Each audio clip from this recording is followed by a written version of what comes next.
Right, makadiko muri Zimbabwe kumatima nenyika kwese kwa muri zita ndinonzi DJT1 tiri pano pa Teachcatch MTV apo patinobata nyaya dzakasiyana dzinoitika mumatunhu atigere pamwe chete neakatikomberedza.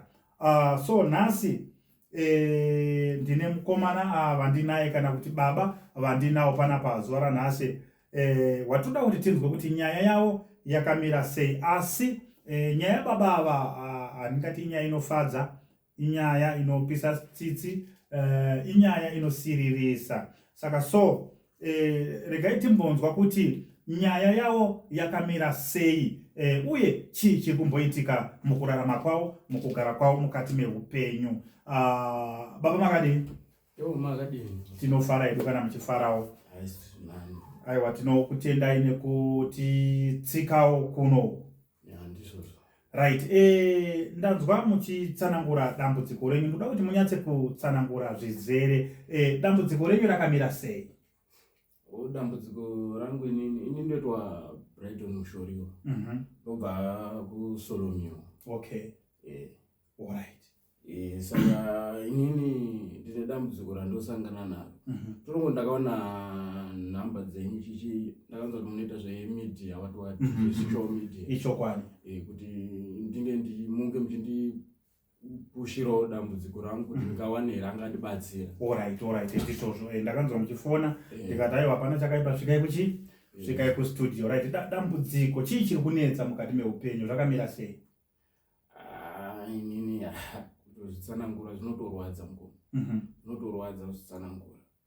Inini ndakaita vakadzi 3. Vakadzi 3 vandakaita tonongoti wekutanga. Ndakaita mukadzi wekutanga. Ndikena tangonetsana nezvatakanetsana akabva aenda. Okay. Pamukadzi wechi2 apa. Ndopakamba patanga kuuya dambudziko. Okay. Ndiri kuda kutaura nezvaro panapa. Because dzakazengeta kuti kubva pekutanga tonongoti ndambobvira ndatorara naye zvokuti ndatongosangana nedambudziko iroro kuti ndinda kushayiwa nhengo. Kushayiwa nhengo pamukadzi wechi2. Kuti ndauda kurara naye paipai pongoonekwa nhengo apa chisina.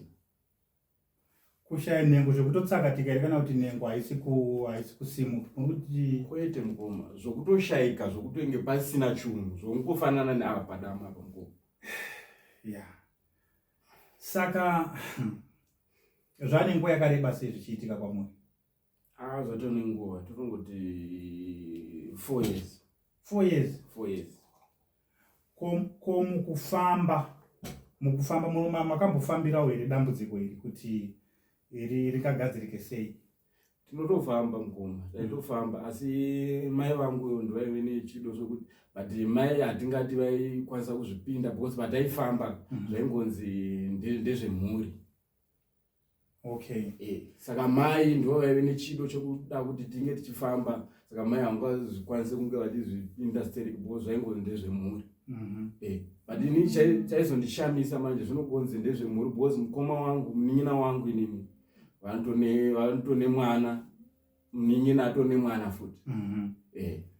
Saka ini kushamisika kuti zvedzinza zvacho zvangouya pandiri here inini. Saka imimi makambogara nemudzimai here mumba, kumbonyatsawo kugara nemumba nemukadzi zvokuti mune mwana here?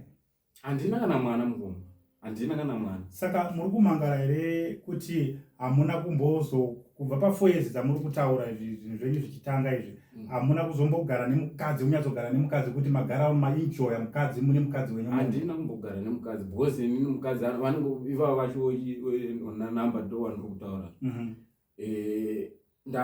Angotongoenda nokuda kweizvozvo. Alright.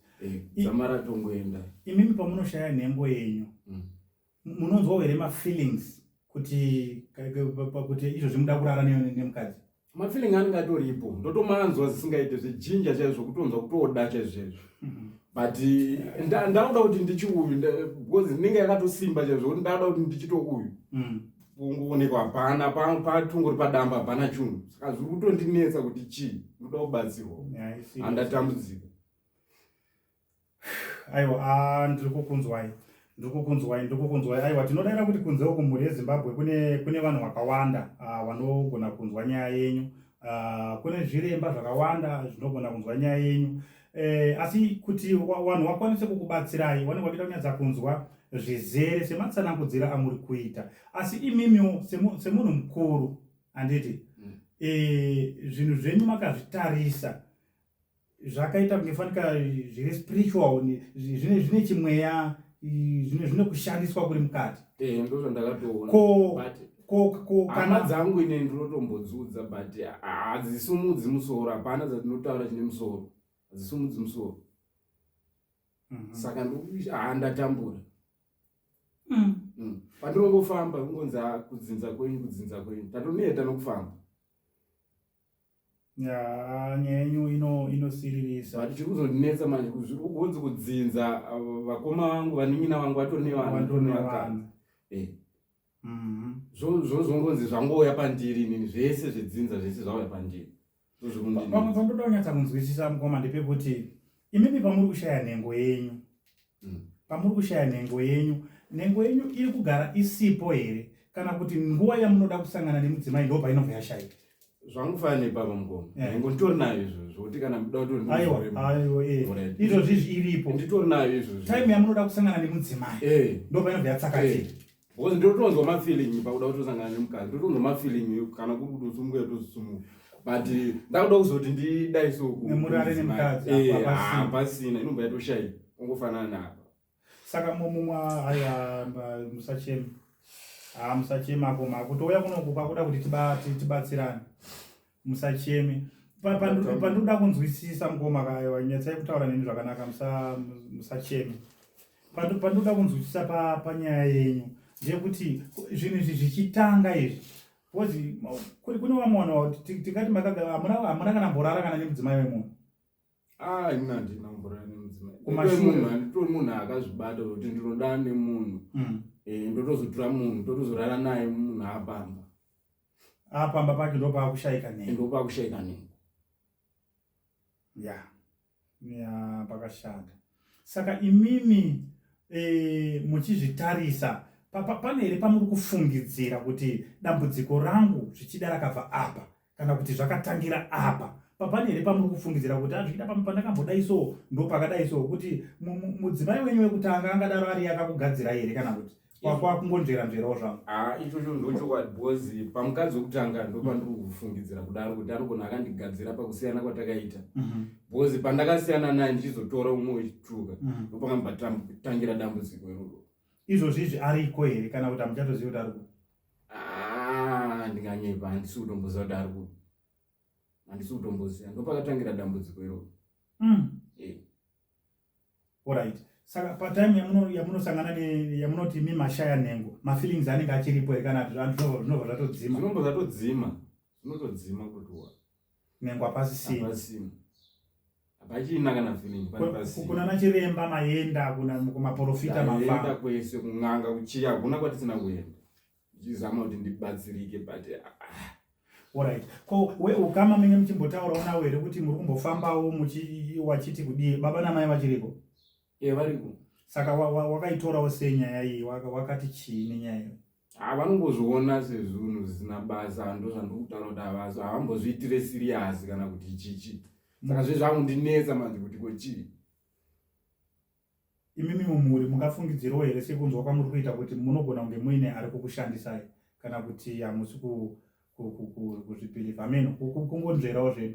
Ameno kwandiri kungofamba because kwese kwandiri kungofamba ndiri kungonzwa kunzi hanzi kudzinza kwenyu. Ndopa ndinenge ndozoti pamukuti angave mukadzi wekutanga because kutaura zvemudzinza zvemukadzi izvi wandiri kufungira hazvinambopira zvataurwa nezvazvo. Alright. Ko izvozvi pane here wamuri kufambidzana naye? Zvaizvozvi. Kusiya wakadzi wakaenda here pane here wamuri kumbofambidzana naye? Zvaizvozvi ndakambomira. Makambosiyana naye? Ndakambomira kubva pakaenda wechi3. Right, muri yeZimbabwe ndo mamiriro akaita nyaya. Mukoma vari kutaura kuti iwo nhengo yavo iri kutotsakatika, kutoshayika, kuti haisi kutooneka zvamuchose patime yavanenge vachida kurara nemudzimai. Vari kutaura kuti zvane 4 years zvinhu zvichiitika. Saka so handizivi kuti tingavabatsire sei, wangabatsirike sei kuti wange wachiitawo semunhu anoraramawo munyika sevamwe, anovakawo mhuri yake, anoitawo vana vake, izvo zvautaura kuti wana mari makore mangani izvozvo? 35 years. Saka pa 35 years mukomana ari kutaura kuti haana mwana, haana mudzimai. Aiwa, musacheme. Saka ndo nyaya yendenge ndinayo nhasi. Ticharamba tichifamba naye tichinzwa kuti kana pane vanokwanisa kumubatsira, kana pane vanogonawo kutibatawo vanoti tinokwanisa kubatsira mukomana kuti zvinhu zvake zvidini zvifambe zvakanaka. Hapana chakaipa, munongotibata tonzwisisana, toona kuti anobatsirika here. Mukaona munhu akuuya pane vanhu kutaura kuti pane zvimwe zvinhu zvinenge zvisina kumira zvakanaka, harisi dambudziko rakachipa rekuti unogona kungoti handiri kumba kwangu ndega, mukazoona munhu akuuya pajekerere saizvozvizvi kutaura kuti zvinhu zvinenge zvarema. Right, mukoma, tisati tabva panapa musacheme. Pane here mashoko amuri kufungidzira kuti muri kuda kuti mhuri yeZimbabwe izive, kana kuti rubatsiro rwamuri kuda imimi ringava riri rei? Ngoma ndikuona ngoti mhuri ndakawana wanondibatsirawo kuti ndizonzwo murume pane vanhu. Ndizonzwo murume kuti ndisange ndichiita izvo zvandiri kuita zvokuti ndadorana nemukadzi nengo yeshaika. Ndodawo kunzi murume, boza ndinganzi murume kokombo. Aiwa, musacheme. Alright. Anyway, mhuri yeZimbabwe ndo chirongwa chendenge ndinacho nhasi. Ndiye murume wendenge ndaunza pano kuti mumbonzwewo nyaya yake. Ndo nyaya yake yakatakura. Saka so ticharamba mhuri yeZimbabwe ngendibatsire ndoe. Aiwa, munobatsirika kana pachinge aripo anozvigona, kana achinge aripo kuna chiremba vanozvigona, vanoti ini ndakambobatsirawo mumwe munhu anga ine dambudziko rakadaro. Kana pachinge painewo ane dambudziko rakadaro rakagadzirwa rikapera, munogona ngotibatawo kuti ndakambogadzirwa naningi, ndinge ndinewo problem yakadini yakafanana neiyoyo. Saka so thank you very much mhuri yeZimbabwe. Ndo nyaya yatenge takakubatirai pano paTichCatch MTV. Tinobata nyaya dzakasiyana siyana, dzinotyisa, dzinosekesa, dzinovhundutsa, nedzimwe dzatinofungidzira kuti idzi nyaya idzi dzingava dziriko here, asi hadzitoriko. Saka so thank you very much. Ngatisangane zvakare mune zvimwe zvikamu zvinotevera. Mazvita